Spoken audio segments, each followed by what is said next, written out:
दूसरे का प्रोडक्ट अगर अपने अकाउंट से अमेज़न वगैरह से ऑर्डर करते हैं तो इस पे जो मिलने वाला कैशबैक है वो किसका होगा।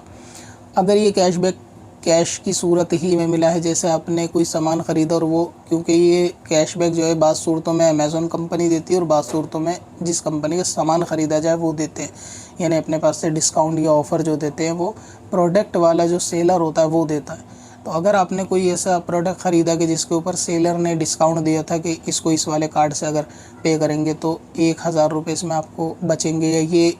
इस तारीख और इस दिन में ख़रीदने पे 1000 रुपये कैशबैक आएगा, तो ज़ाहिर है कि जिसने उस सामान की पेमेंट करी है, जिसने ख़रीदा है, वो कैशबैक उसी का होगा, क्योंकि सामान भी उसने ख़रीदा है। सिर्फ अकाउंट से ख़रीद लेने से वो आपका नहीं होगा, क्योंकि आपने सामान ही नहीं ख़रीदा, तो कैशबैक पर भी आपका हक़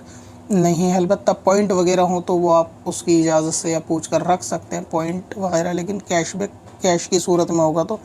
ख़रीदने वाले का होगा। अब अपनी ज़रूरत के लिए आसान वजीफ़ा तलाश करना हुआ और भी आसान। विजिट करें wazifa.smswarsi.com पर और अपनी दीनों दुनिया की भलाई के लिए पाएं ढेरों आसान वजीफ़े।